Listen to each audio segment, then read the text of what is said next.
ओम शांति। ओम शांति। ओम शांति। 9/11/2020 को बाबा को साकार मुरली छ। सारमा छ, मीठे बच्चे, तुम्हारा यह टाइम बहुत बहुत वैल्यूबल है, इसलिए इसे व्यर्थ मत गवाओ। पत्र को देखकर ज्ञान दान करो। बाबाले सारमा बताउनु कि यो संगम युगको समय भनेको एकदम महत्त्वपूर्ण छ। त्यसैले हामीले यो संगम युगको समयले हामीले व्यर्थ खेरा फाल्नु छैन र पत्रलाई देखेर हामी ज्ञान दान गर्नु छ। प्रश्नमा छ, गुणों की धारणा भी होती जाए और चलन भी सुधरती रहे, उसकी सहज विधि क्या है? बाबाले प्रश्नमा सोध्नु कि गुणको धारणा पनि हुँदै जाओस् र हाम्रो चलन पनि सुध्रिँदै जाओस्, उसको लागि सहज विधि के हो त? कसरी हाम्रो चालचलन र गुण धारण हुन्छ उसको बारेमा बाबाले उत्तरमा बताउँदै हुनुहुन्छ। जो बाबा ने समझाया है वह दूसरों को समझाओ। ज्ञान धन का दान करो तो गुणों की धारणा भी सहज होती जाएगी, चलन भी सुधरती रहेगी। जिनकी बुद्धि में यह नॉलेज नहीं रहती है, ज्ञान धन का दान नहीं करते, वह है मनहूस, वह मुक्त अपने को घाटा डालते हैं। बाबाले उत्तरमा बताउनु कि जो बाबाले हामीलाई सम्झाइराख्नु भएको छ, तो हामी अरूलाई सम्झाउँछौँ। ज्ञान धनको दान गर्छौ भने बाबाले भन्नुहुन्छ तिमीमा त्यो गुणको धारणा सहजै हुन सक्छ र हाम्रो चलन पनि सुध्रिँदै जान्छ। जसको बुद्धिमा यो ज्ञान छ तो नै ज्ञान धनको दान गर्न सक्छ र बाबाले भन्छ जो यो ज्ञान धनको दान गर्न तो मनहुस हो, तो मुक्तमा सित्तैमा आफ्नोलाई घाटामा डालिराखेको हुन्छ। गीतमा छ, बचपन के दिन भुला न देना। ओम शांति। मीठे मीठे बच्चों ने गीत सुना, अर्थ तो अच्छी रीति समझा। हम आत्मा है और बेहद बाप के बच्चे हैं, यह भुला न दो। अभी अभी बाप की याद में हर्षित होते हैं, अभी अभी फिर याद भूल जाने से गम में पड़ जाते हैं। अभी अभी जीते हो, अभी अभी मर पड़ते हो। अर्थात अभी अभी बेहद के बाप के बनते हैं, अभी अभी फिर जिस्मानी परिवार तरफ चले जाते हैं। तो बाप कहते हैं, आज हंसे कल रो ना देना। यह हुआ गीत का अर्थ। तुम बच्चे जानते हो, बहुत करके मनुष्य शांति के लिए ही धक्का खाते हैं, तीर्थ यात्रा पर जाते हैं। ऐसे नहीं कि धक्का खाने से कोई शांति मिलती है। यह एक ही संगम युग है जब बाप आकर समझाते हैं, पहले पहले तो अपने को पहचानो, आत्मा है ही शांत स्वरूप। रहने का स्थान भी शांति धाम है। यहाँ आती है तो कर्म जरूर करना पड़ता है। जब अपने शांति धाम में है तो शांत है। सतयुग में भी शांति रहती है, सुख भी है, शांति भी है। शांति धाम को सुख धाम नहीं कहेंगे। जहाँ सुख है उसे सुख धाम, जहाँ दुख है उसे दुख धाम कहेंगे। यह सब बातें तुम समझ रहे हो। यह सब समझाने के लिए कोई को सम्मुख ही समझाया जाता है। प्रदर्शनी में जब अंदर घुसते हैं तो पहले पहले बाप का ही परिचय देना चाहिए। समझाया जाता है आत्माओं का बाप एक ही है, वही गीता का भगवान है, बाकी यह सब आत्माएं हैं। आत्मा शरीर छोड़ती और लेती है, शरीर के नाम ही बदलते हैं, आत्मा का नाम नहीं बदलता। तो तुम बच्चे समझा सकते हो, बेहद के बाप से ही सुख का वर्षा मिलता है। बाप सुख की सृष्टि स्थापन करते हैं, बाप दुख की सृष्टि रचे ऐसा तो होता नहीं। भारत में लक्ष्मी नारायण का राज्य था ना, चित्र भी है। बोलो यह सुख का वर्षा मिलता है। अगर कहे यह तो तुम्हारी कल्पना है तो एकदम छोड़ देना चाहिए। कल्पना समझने वाला कुछ भी समझेगा नहीं। तुम्हारा टाइम तो बहुत वैल्यूएबल है। इस सारी दुनिया में तुम्हारे जितना वैल्यूएबल टाइम कोई का है नहीं। बड़े बड़े मनुष्य का टाइम वैल्यूएबल होता है। बाप का टाइम कितना वैल्यूएबल है। बाप समझा कर क्या से क्या बना देते हैं। तो बाप तुम बच्चों को ही कहते हैं कि तुम अपना वैल्यूएबल टाइम मत गवाओ। नॉलेज पत्र को ही देनी है। पात्र को समझाना चाहिए। सब बच्चे तो समझ नहीं सकते, इतनी बुद्धि नहीं जो समझे। पहले पहले बाप का परिचय देना है। जब तक यह नहीं समझते कि हम आत्माओं का बाप शिव है, तो आगे कुछ भी नहीं समझ सकेंगे। बहुत प्यार नम्रता से समझाकर रवाना कर देना चाहिए, क्योंकि आसुरी संप्रदाय झगड़ा करने में देरी नहीं करेंगे। गवर्नमेंट स्टूडेंट की कितनी महिमा करती है, उन्हों के लिए प्रबंध कितने प्रबंध रखती है। कॉलेज के स्टूडेंट ही पहले पहले पत्थर मारना शुरू करते हैं। जोश होता है ना, बूढ़े या माताएं तो पत्थर इतना जोर से लगा न सके। अक्सर करके स्टूडेंट का ही शोर होता है। उन्हों को ही लड़ाई के लिए तैयार करते हैं। अब बाप आत्माओं को समझाते हैं, तुम उल्टे बन गए हो। अपने को आत्मा के बदले शरीर समझ लेते हो। अब बाप तुमको सीधा कर रहे हैं। कितना रात दिन का फर्क हो जाता है। सीधा होने से तुम विश्व के मालिक बन जाते हो। अभी तुम समझते हो हम आधा कल्प उल्टे थे। अब बाप आधा कल्प के लिए सुलटा बनाते हैं। अल्लाह के बच्चे हो जाते हो तो विश्व की बादशाही का वर्षा मिलता है।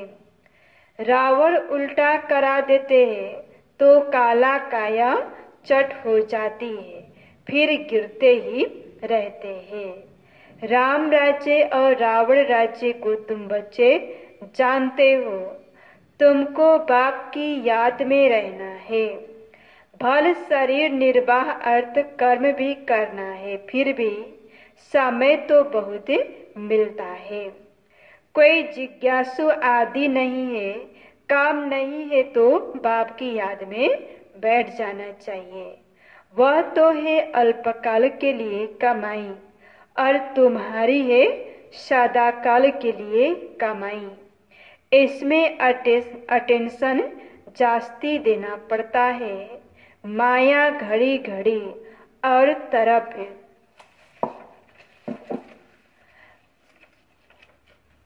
ख्यालत को ले जाती है, यह तो होगा ही। माया भुलाती रहेगी। इस पर एक नाटक भी दिखाते हैं। प्रभु ऐसे कहते, माया ऐसे कहती। बाप बच्चों को समझाते हैं, माँ में कम याद करो। इसमें ही विघ्न पड़ते हैं और कोई बात में इतने विघ्न नहीं पड़ते। पवित्रता पर कितनी मार खाते हैं। भागवत आदि में इस समय का ही गायन है। पुतनाएं सुफर न खाए भी है। यह सब इस समय की बातें हैं, जबकि बाप आकर पवित्र बनाते हैं। उत्सव आदि भी जो मनाते हैं, जो पास्ट हो गया है उनका फिर त्योहार मनाते आते हैं। पास्ट की महिमा करते आते हैं। राम राज्य की महिमा गाते हैं, क्योंकि पास्ट हो गया है। जैसे क्राइस्ट आदि आए, धर्म स्थापन करके गए, तिथि तारीख भी लिख देते हैं, फिर उनका बर्थडे मनाते आते हैं। भक्ति मार्ग में भी यह धंधा आधा कल्प चलता है। सतयुग में यह होता नहीं, यह दुनिया ही खत्म हो जानी है। यह बातें तुम्हारे में भी बहुत थोड़े हैं जो समझते हैं। बाप ने समझाया है, सब आत्माओं को अंत में वापिस जाना है। सब आत्माएं शरीर छोड़ चली जाएगी। तुम बच्चों की बुद्धि में है, बाकी थोड़े दिन है। अब फिर से यह सब विनाश हो जाना है। सतयुग में सिर्फ हम ही आएंगे, सभी आत्माएं तो नहीं आएगी। जो कल्प पहले आए थे वही नंबरवार आएंगे। वही अच्छी रीति पढ़कर फिर पढ़ा भी रहे हैं। जो अच्छा पढ़ते हैं वही फिर नंबरवार ट्रांसफर होते हैं। तुम भी ट्रांसफर होते हो।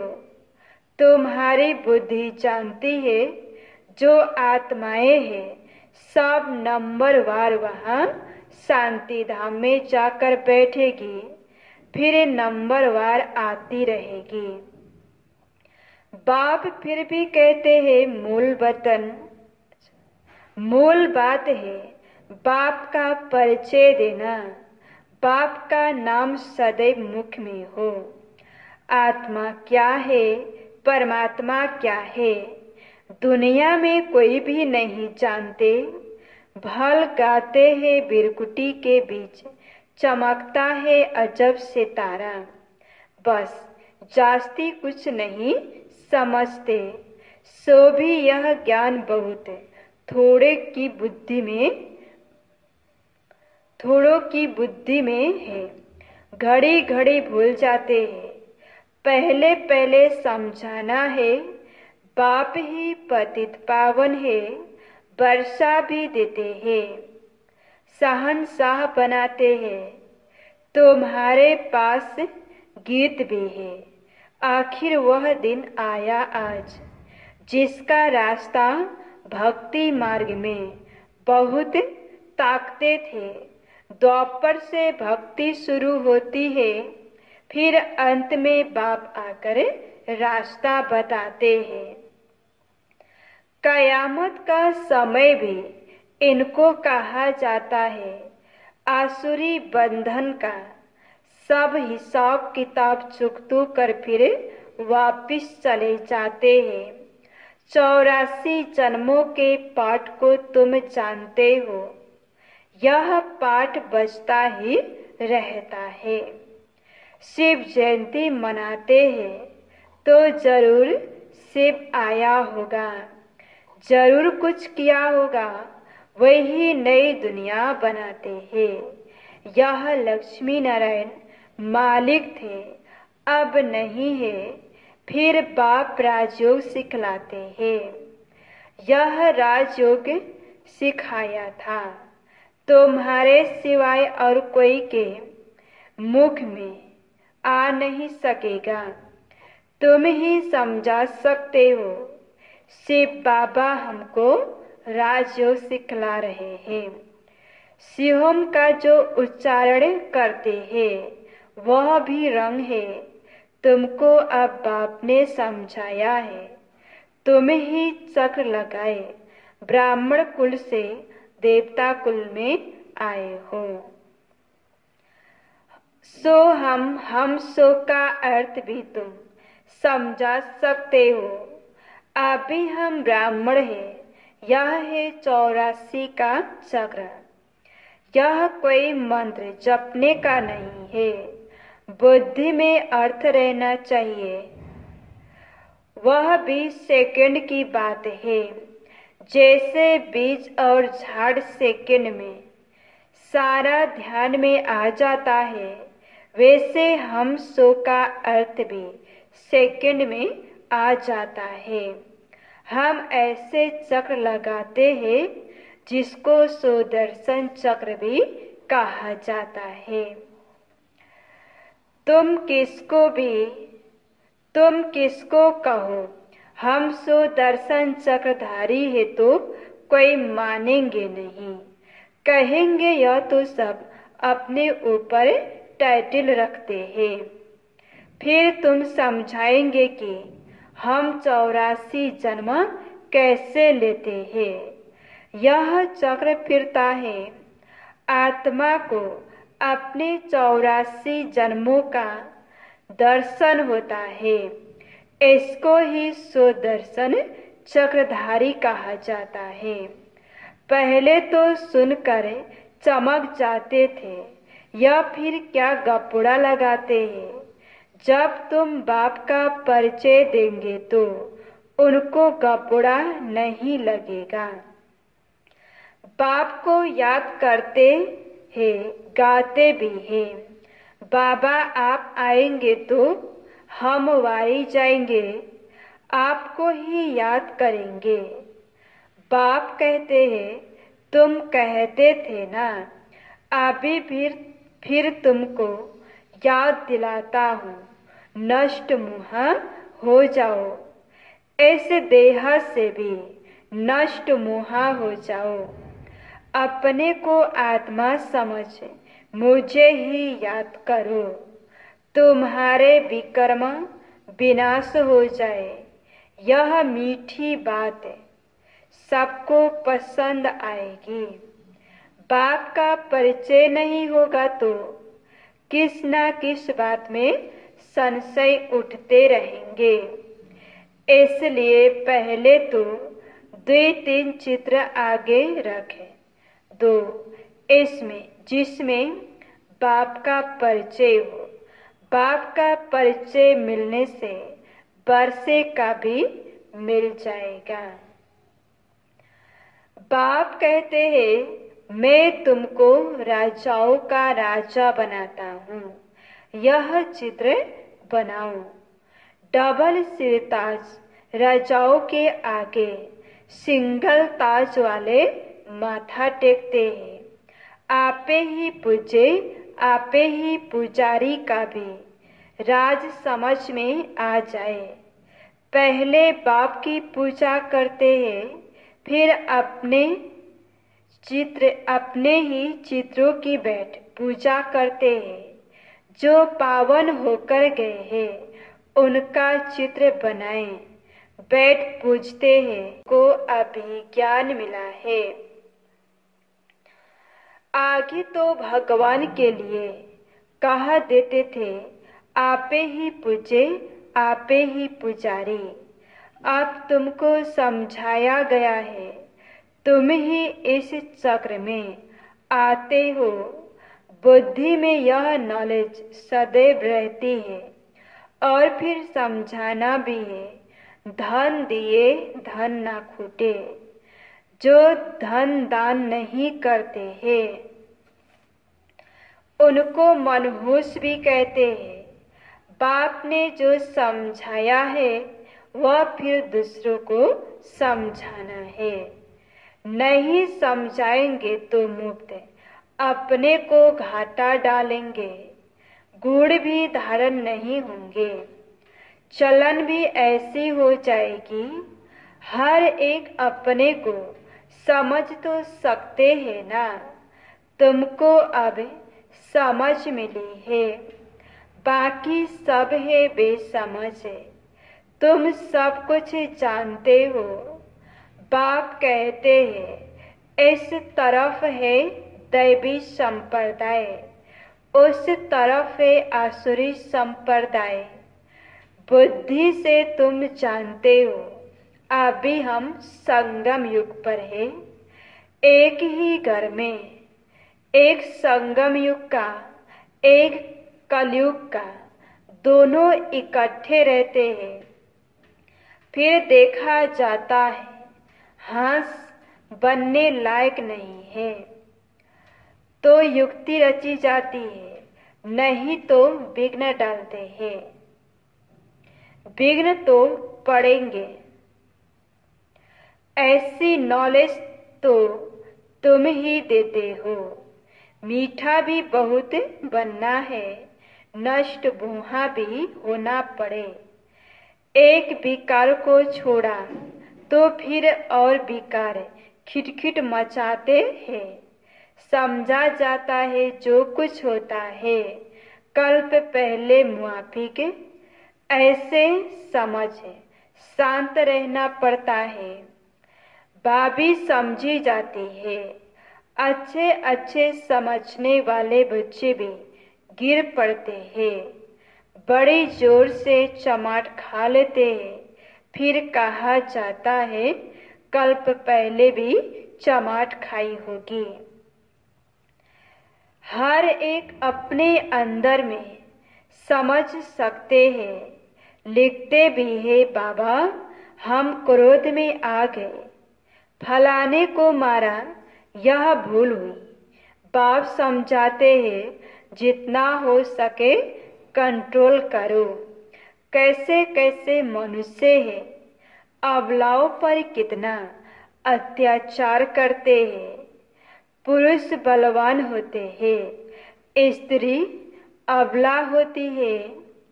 बाप फिर तुमको यह गुप्त लड़ाई सिखलाते हैं जिससे तुम रावण पर जीत पाते हो। यह लड़ाई कोई की बुद्धि में नहीं है, तुम्हारे में भी नंबरवार है। जो समझ सकते हैं यह है बिल्कुल नई बात है। अभी तुम पढ़ रहे हो सुख धाम के लिए, यह भी अभी याद है फिर भूल जाएगी। मूल बात है ही याद की यात्रा। याद से हम पावन बन जाएंगे। अच्छा, मीठे मीठे सिखला दे बच्चों प्रति माता पिता बाप दादा का याद प्यार और गुड मॉर्निंग। रूहानी बाप की रूहानी बच्चों को नमस्ते।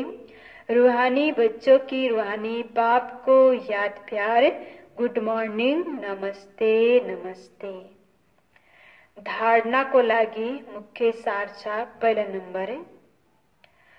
कुछ भी होता है तो भाभी समझे शांत रहना है, क्रोध नहीं करना है। कुछ भी होता है तो भाभी समझ शांत रहना है, क्रोध नहीं करना है। जितना हो सके अपने आप को कंट्रोल करना है। युक्ति रचे आप समान बनाने की कोशिश करनी है। जितना हो सके अपने आप को कंट्रोल करना है। युक्ति रच आप समान बनाने की कोशिश करनी है। दूसरा नंबर में था, बहुत प्यार और नम्रता से सबको बाप का परिचय देना है। सबको यही मीठी मीठी बात सुनाओ कि बहुत प्यार और नम्रता से सबको बाप का परिचय देना है। सबको यही मीठी मीठी बात समझाओ, मीठी मीठी बात सुनाओ कि बाप कहते हैं, अपने को आत्मा समझ मुझे याद करो। अपने को आत्मा समझ मुझे याद करो। ऐसे देह से नष्ट मुहा हो जाओ। ऐसे देह से नष्ट मुहा हो जाओ। बाबाले धारणामा बताउनुभयो कि कुनै पनि कुरा हुन्छ, बाबाले भन्नुहुन्छ कि यसलाई ड्रामाको भावी सम्झेर आफू शान्तमा रहनु छ। बाबाले हुन्छ क्रोध नगर, जति हो हुन सकोस् हामी आफूलाई नै कन्ट्रोल गर्नु छ।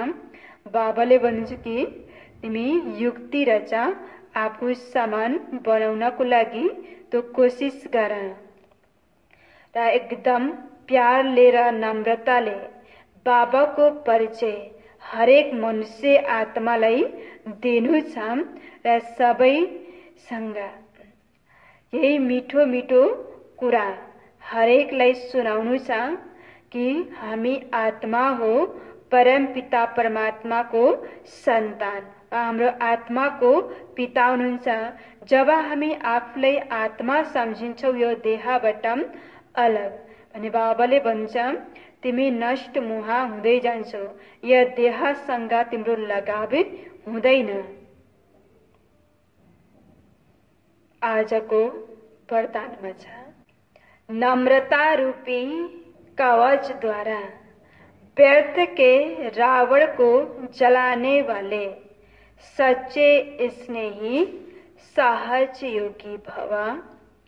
नम्रता रूपी कवच द्वारा व्यर्थ के रावण को जलाने वाले सच्चे स्नेही भव। बाबाले वरदान दिनुभयो कि नम्रता रूपी कवच द्वारा व्यर्थ को रावणलाई जलाउने वाला नै बाबाले भन्नुभयो सच्चा स्नेही सहज योगी भव भनेर बाबाले वरदान दिनुभयो।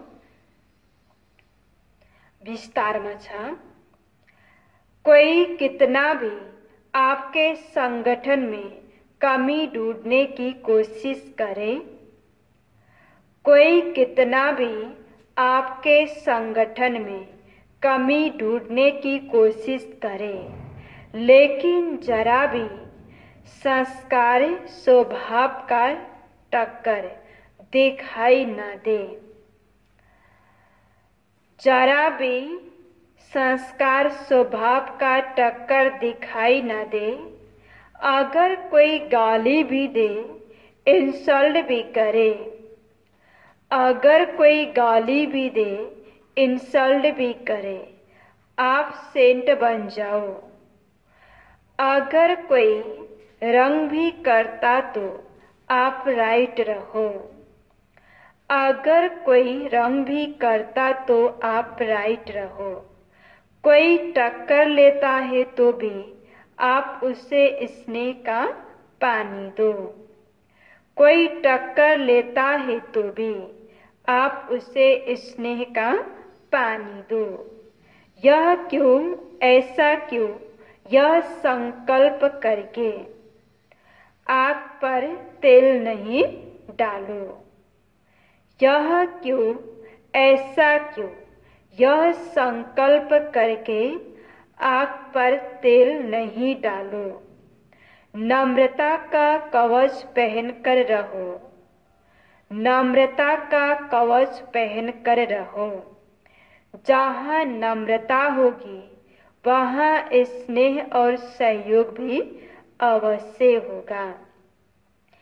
जहाँ नम्रता होगी वहाँ स्नेह और सहयोग अवश्य होगा। बाबाले वरदानको विस्तारमा बताउनु कि कोही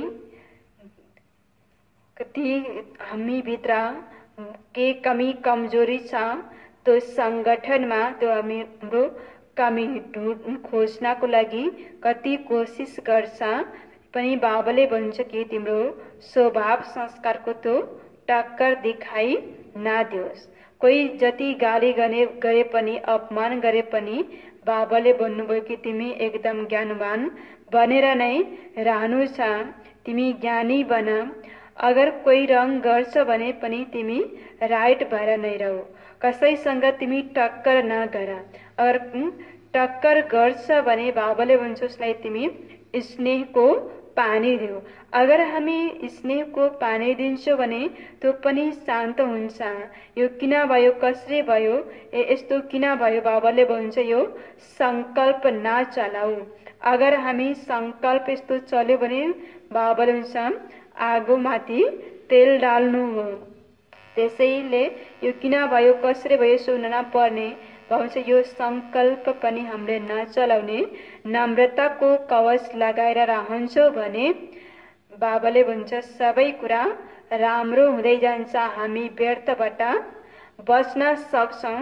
त बाबा भन्छ जहाँ नम्रता छ, स्नेह छ, त्यहाँ सहयोग पनि अवश्य मिल्छ।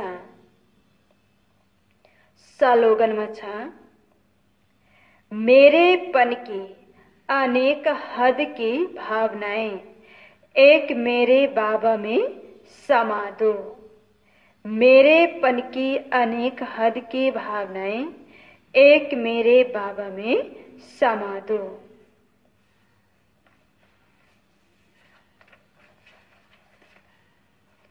मुरली को सारमा थियो मीठे बच्चे, यह टाइम बहुत बहुत वैल्यूबल है, इसलिए इसे व्यर्थ मत गवाओ। पत्र को देख कर ज्ञान दान करो। प्रश्न उत्तर में थियो गुणों की धारणा भी होती जाए और चलन भी सुधरती रहे, उसकी सहज विधि क्या है? उत्तर में थियो जो बाबा ने समझाया है वह दूसरों को समझाओ। ज्ञान धन का दान करो तो गुणों की धारणा भी सहज होती जाएगी, चलन भी सुधरती रहेगी। जिनकी बुद्धि में यह नॉलेज नहीं रहती है, ज्ञान धन का दान नहीं करते, वह है मनहूस, वह मुफ्त अपने को घाटा डालते हैं। ओम शांति।